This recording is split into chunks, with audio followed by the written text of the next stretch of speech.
Hi friends, നമ്മുടെ YouTube ചാനലിലേക്ക് എല്ലാവർക്കും സ്വാഗതം. അപ്പോൾ ഇന്ന് നമ്മൾ വീഡിയോയിലൂടെ പറയാൻ പോകുന്നത് ഇത് ഹുണ്ടായി ഇയോണാണ്. ഇതിൻ്റെ ഫ്രണ്ട് ബ്രേക്ക് പാഡ് നമുക്ക് എങ്ങനെ മാറാമെന്ന് നോക്കാം. നമ്മൾ ഓൾറെഡി വീല് അഴിച്ചു വെച്ചിട്ടുണ്ട്. നമ്മൾ സർവീസിന് വന്ന വണ്ടിയാണ്, ഓയിൽ സർവീസിന് വന്ന വണ്ടിയാണ്. അപ്പോൾ അതിൻ്റെ ബ്രേക്ക് പാഡ് ചെക്ക് ചെയ്ത സമയത്ത് ബ്രേക്ക് പാഡ് തീർന്നിരിക്കുകയാണ്. ഏകദേശം ഒരു 3 mm 4 mm തീർന്നിരിക്കുകയാണ്. അപ്പോൾ നമുക്കിതിൻ്റെ ബ്രേക്ക് പാഡ് മാറേണ്ടതായിട്ടുണ്ട്. അപ്പോൾ അതിനുവേണ്ടി നമ്മളിപ്പോൾ വീൽ അഴിച്ചു വെച്ചിട്ട് നമുക്ക് ഈ ബോൾട്ട് ലൂസ് ചെയ്യേണ്ടതായിട്ടുണ്ട്. ഓക്കെ, 1 2 ബോൾട്ട് നമുക്ക് ലൂസ് ചെയ്യാം. വേണമെന്നുണ്ടെങ്കിൽ ഈ ബോൾട്ട് മാത്രം ലൂസ് ചെയ്തിട്ട് കാലിപ്പറിനെ മുകളിലോട്ട് നമുക്കിങ്ങനെ മടക്കി വെക്കാം. അപ്പോൾ എന്തായാലും നമുക്ക് ഈ ബോൾട്ട് ലൂസ് ചെയ്യാം. നമ്മളിപ്പോൾ ഈ ബോൾട്ട് ലൂസ് ചെയ്തിട്ടുണ്ട്. 14 mm ബോൾട്ടാണ് വരുന്നത്. ഈ ബോൾട്ട് ലൂസ് ചെയ്യാം, അല്ലെന്നുണ്ടെങ്കിൽ 2 ബോൾട്ടും ലൂസ് ചെയ്തിട്ട് കാലിപ്പർ സെറ്റോടെ എടുത്ത് മാറ്റി വെക്കാനായിട്ട് സാധിക്കും. നമുക്കിപ്പോൾ ഈ ബോൾട്ട് മാത്രം ലൂസ് ചെയ്താൽ മതി. നമ്മളിപ്പോൾ ഈ ബോൾട്ടാണ് ലൂസ് ചെയ്തേക്കുന്നത്. ലൂസ് ചെയ്യുക, 14 mm റിങ്ങോ ബോക്സോ ഉപയോഗിച്ചിട്ട് അഴിച്ചെടുക്കാവുന്നതാണ്. നേരെ കാലിപ്പർ മുകളിലോട്ട് വെക്കുക. അപ്പോൾ ബ്രേക്ക് പാഡിൻ്റെ കണ്ടീഷൻ നമ്മൾ കണ്ടു. ബ്രേക്ക് പാഡ് ഏകദേശം ഇത്രയ്ക്ക് തീർന്നിരിക്കുകയാണ്. അപ്പോൾ ഈ കണ്ടീഷൻ നമുക്ക് ബ്രേക്ക് പാഡ് മാറേണ്ടതായിട്ടുണ്ട്. അപ്പോൾ എന്തായാലും നമുക്ക് ബ്രേക്ക് പാഡ് ഇളക്കിയെടുക്കാം.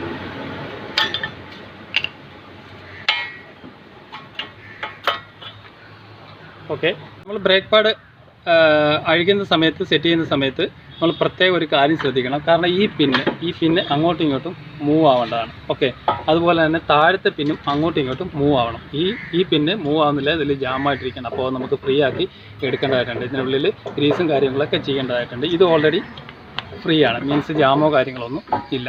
അപ്പോൾ ഈ പിന്ന് നമ്മൾ ക്ലീൻ ചെയ്യേണ്ടതായിട്ടുണ്ട്. റിങ് ഉപയോഗിച്ചിട്ട് ജസ്റ്റ് തിരിച്ച് കഴിഞ്ഞാൽ ഫ്രീ ആക്കി നമുക്ക് ഊരിയെടുക്കാം. എന്നിട്ട് അതിനകത്തെ തുരുമ്പ് കാര്യങ്ങളൊക്കെ കളഞ്ഞിട്ട് ഗ്രീസ് ചെയ്യേണ്ടതായിട്ടുണ്ട്. എന്നിട്ട് വേണം നമുക്ക് ബ്രേക്ക് പാഡ് ഫിറ്റ് ചെയ്യാനായിട്ട്. അതിന് മുന്നേ ഈ പിന്നിൽ വരുന്ന ഡസ്റ്റും കാര്യങ്ങളും എല്ലാം ക്ലീൻ ചെയ്യണം. ഇവിടെ ഒരു ലേശം ഗ്രീസ് ഈ 4 സൈഡിലും തേക്കേണ്ടതായിട്ടുണ്ട്. അതിന് മുന്നേ നമുക്കിത് ഫ്രീ ആക്കിയെടുക്കാം. നമ്മൾ ഈ ജാമായിരുന്നത് ഊരിയെടുത്തിട്ടുണ്ട്. 17 റിങ് ഇതിൽ പിടിച്ചിട്ട് ജസ്റ്റ് പ്ലെയർ കൊണ്ട് പിടിച്ചിട്ട് നമുക്ക് തിക്കി ഊരിയെടുക്കാനായിട്ട് സാധിക്കും. അപ്പോൾ ഈ ഭാഗങ്ങളൊക്കെ നമുക്ക് ക്ലീൻ ചെയ്യണം, ഫുള്ളായിട്ട് ക്ലീൻ ചെയ്യണം. അതുപോലെ തന്നെ ഇതും ഗ്രീസ് ചെയ്യേണ്ടതായിട്ടുണ്ട്. ഇത് ഫുള്ളായിട്ട് ക്ലീൻ ചെയ്തിട്ട് ഫ്രീ ആക്കി ഇടണം. അതായത് ഇതിനകത്ത് ജാമാണ്, അതായത് ഇതിനകത്ത് തുരുമ്പ് പിടിച്ചിട്ടുണ്ട്. ഓക്കെ, അപ്പോൾ എന്തായാലും നമുക്കിത് ക്ലീൻ ചെയ്യാം.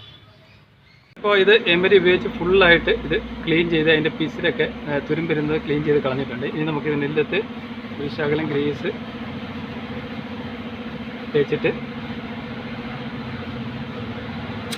ഫിറ്റ് ചെയ്യാം. ഇപ്പോൾ കാലിപ്പർ പിന്നെ നല്ല ഫ്രീ ആയിട്ടുണ്ട്. ഇതുപോലെ ഫ്രീ ആയിരിക്കണം. നമ്മൾ ബ്രേക്ക് പാഡ്, ഏത് വണ്ടിയുടെ ബ്രേക്ക് പാഡ് മാറിയാലും ഇതിൻ്റെ കാലിപ്പറിൻ്റെ പിന്നെ മെയിനായിട്ട് നോക്കേണ്ടതാണ്. അത് കാലിപ്പർ പിന്നെ ജാം ആണെന്നുണ്ടെങ്കിൽ, അതായത് ഇതുപോലെ മൂവ് ആവുന്നില്ല എന്നുണ്ടെങ്കിൽ കറക്റ്റായിട്ട് തന്നെ ക്ലീൻ ചെയ്ത് ഗ്രീസ് ചെയ്യേണ്ടതാണ്. നമ്മളിപ്പോൾ ഇതിൽ ഓൾറെഡി ഗ്രീസ് ചെയ്തിട്ടുണ്ട്. ഓക്കെ, ഇതുപോലെ ഫ്രീ ആവും. നേരത്തെ സ്റ്റക്കായിട്ട് ഇരിക്കുകയായിരുന്നു, ഫ്രീ അല്ലായിരുന്നു. അതായത് ബ്രേക്ക് നമ്മൾ ചവിട്ടുമ്പോൾ ഇതിനൊരു ചെറിയ മൂവ്മെൻറ്റ് വരുന്നതാണ്. അപ്പോൾ ഈ കാലിപ്പറിൻ്റെ പിന്നെ ജാം ഉണ്ടെങ്കിൽ കറക്റ്റായിട്ട് തന്നെ അഴിച്ച് ക്ലീൻ ചെയ്യുക. അപ്പോൾ നമ്മൾ ക്ലീൻ ചെയ്ത് ഗ്രീസ് ചെയ്തിട്ടുണ്ട്. അതുപോലെ തന്നെ ഇതും ഫ്രീ ആണ്. അപ്പോൾ ഇനി നമുക്ക് ബ്രേക്ക് പാഡ് ഫിറ്റ് ചെയ്യാം. അതിനായിട്ട് നമ്മൾ ഓൾറെഡി ഒരു ശകലം ലൈറ്റായിട്ട് ഗ്രീസ് ഈ 4 ഭാഗത്തിൽ നമ്മൾ തേച്ചിട്ടുണ്ട്. ഇനി നമുക്ക് ബ്രേക്ക് പാഡ് ഫിറ്റ് ചെയ്യാം.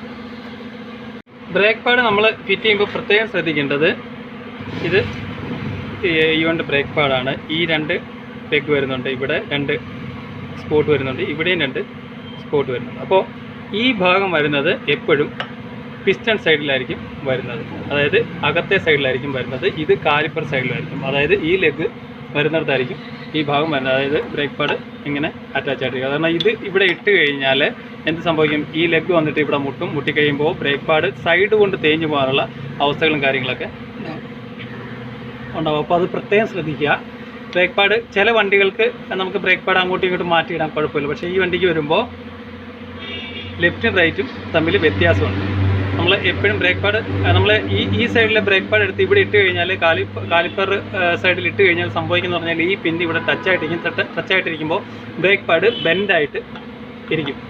ഈ പിന്ന് ഇവിടെ ടച്ചായിട്ടിരിക്കുമ്പോൾ ബ്രേക്ക് പാഡ് ബെൻഡായിരിക്കുമ്പോൾ എന്ത് ചെയ്യും, ബ്രേക്ക് കറക്റ്റായിട്ട് കിട്ടത്തുമില്ല, ബ്രേക്ക് സ്ലിപ്പിങ് കാണിക്കുകയും ചെയ്യും. ബ്രേക്ക് പാഡ് ഈ ഒരു സൈഡ് കൊണ്ട് മാത്രം തേഞ്ഞു പോകും, അതായത് ചരിഞ്ഞ് തേഞ്ഞു പോകും. അപ്പോൾ അത് പ്രത്യേകം ശ്രദ്ധിക്കുക. അപ്പോൾ പഴയ ബ്രേക്ക് പാഡിൻ്റെ പ്ലേറ്റ് എടുത്ത് നമുക്ക് ഇവിടെ ഇടേണ്ടതായിട്ടുണ്ട്. ഇത് പിസ്റ്റൺ സൈഡിലാണ് വരുന്നത്, മീൻസ് പിസ്റ്റൺ സൈഡിൽ ഈ സൈഡിലാണ് വരുന്നത്.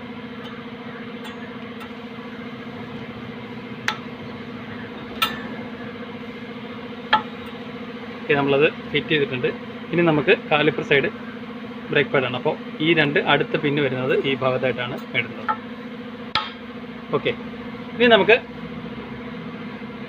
ഈ പിസ്റ്റൺ ജി ക്ലാമ്പ് ഉപയോഗിച്ച് പ്രസ് ചെയ്യേണ്ടതായിരുന്നു. നമ്മൾ ഓൾറെഡി അത് കാണിച്ചിട്ടുണ്ട്. അപ്പോൾ നമുക്ക് എന്തായാലും പിസ്റ്റൺ പ്രസ് ചെയ്യാം. പിസ്റ്റൺ പ്രസ് ചെയ്യുന്നതിന് മുന്നേ ആയിട്ട് നമ്മുടെ ബ്രേക്ക് ഫ്ലൂയിഡിൻ്റെ ക്യാപ്പ് തുറന്നു വെക്കേണ്ടതാണ്. ഓക്കെ, നമ്മളിപ്പോൾ രണ്ട് ബ്രേക്ക് പാഡ് ഇട്ടു. അതുപോലെ തന്നെ കാലിപ്പറിൻ്റെ പിസ്റ്റൺ നമ്മൾ ഫുള്ളായിട്ട് ജി ക്ലാമ്പ് ഉപയോഗിച്ച് പ്രസ് ചെയ്ത് അകത്ത് കയറ്റിയിട്ടുണ്ട്. ഇനി നമുക്ക് ഇത് ഫിറ്റ് ചെയ്യാം.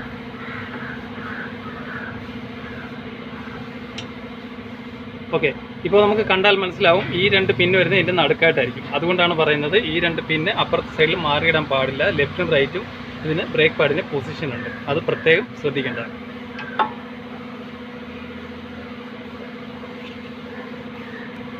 അതുപോലെ തന്നെ ഇതിൻ്റെ കാലിപ്പറിൻ്റെ ബോൾട്ടിൻ്റെ തുരുമ്പുണ്ടായിരുന്നു. നമ്മളത് ക്ലീൻ ചെയ്തിട്ട് ശകലം ഗ്രീസ് ഇട്ടിട്ടുണ്ട്. കാരണം ഇല്ലെന്നുണ്ടെങ്കിൽ അടുത്ത പ്രാവശ്യം അഴിക്കുമ്പോൾ ഭയങ്കര ടൈറ്റ് ആയിരിക്കും. ഇനി നമ്മൾ ഈ 14-ൻ്റെ ബോക്സോ റിങ്ങോ ഉപയോഗിച്ചിട്ട് ഇത് ഫുൾ ടൈറ്റ് ചെയ്യുക. ഓക്കെ, നമ്മളിപ്പോൾ ഈ ബോൾട്ട് ഫുൾ ടൈറ്റ് ചെയ്തിട്ടുണ്ട്. ഈ ബോൾട്ട് ടൈറ്റ് ചെയ്യുന്ന സമയത്ത് ഈ ഭാഗം കറങ്ങുന്നുണ്ട്. കാരണം ഇവിടെ പ്രത്യേകിച്ച് ലോക്കോ കാര്യങ്ങളോ ഒന്നും ഈ വണ്ടിക്ക് വരുന്നില്ല. അപ്പോൾ ഈ ഭാഗം അതായത് നമ്മൾ ഈ ബോൾട്ട് കാലിപ്പറിൻ്റെ ബോൾട്ട് നമ്മൾ ടൈറ്റ് ചെയ്യുന്ന സമയത്ത് ഈ ഭാഗം കറങ്ങുന്നുണ്ടെങ്കിൽ ജസ്റ്റ് 17-ൻ്റെ ഒരു ഡബിൾ എൻഡ് വെച്ച് കഴിഞ്ഞാൽ നമുക്ക് ടൈറ്റ് ചെയ്യാനായിട്ട് സാധിക്കും. ഓക്കെ, അപ്പോൾ നമ്മളിപ്പോൾ ബ്രേക്ക് പാഡ് ഫിറ്റ് ചെയ്ത് കഴിഞ്ഞു. ബ്രേക്ക് പാഡ് ഫിറ്റ് ചെയ്ത് കഴിഞ്ഞിട്ട് കറക്റ്റായിട്ട് വണ്ടി സ്റ്റാർട്ട് ചെയ്യുക. സ്റ്റാർട്ട് ചെയ്തിട്ട് ബ്രേക്കിൻ്റെ പെഡൽ ഒരു 5-6 തവണ പ്രസ് ചെയ്യുക. പ്രസ് ചെയ്തതിന് ശേഷം വണ്ടി ടെസ്റ്റ് ഡ്രൈവിന് കൊണ്ടുപോകാം. അപ്പോൾ ആദ്യം നമ്മൾ പ്രസ് ചെയ്യുമ്പോൾ പെഡൽ താന്നു പോകും. പിന്നെ അത് കയറി ഒരു 3-4 ചവിട്ടാകുമ്പോഴത്തേക്ക് പെഡൽ കറക്റ്റായിട്ട് വന്നു നിൽക്കും. അപ്പോൾ നമ്മളത് പ്രത്യേകം ശ്രദ്ധിക്കണം. അതുപോലെ തന്നെ ഇതിൻ്റെ ലോക്കും പ്രത്യേകം ശ്രദ്ധിക്കണം. അതായത് ലെഫ്റ്റ് റൈറ്റ് ബ്രേക്ക് പാഡ് പ്രത്യേകം ശ്രദ്ധിക്കണം. അപ്പോൾ ഈ വീഡിയോയിൽ നമ്മൾ മനസ്സിലാക്കിയത് Hyundai ഇയോൻ്റെ brake pad front brake pad എങ്ങനെ മാറാമെന്നുള്ളതാണ്. Okay, thank you for watching.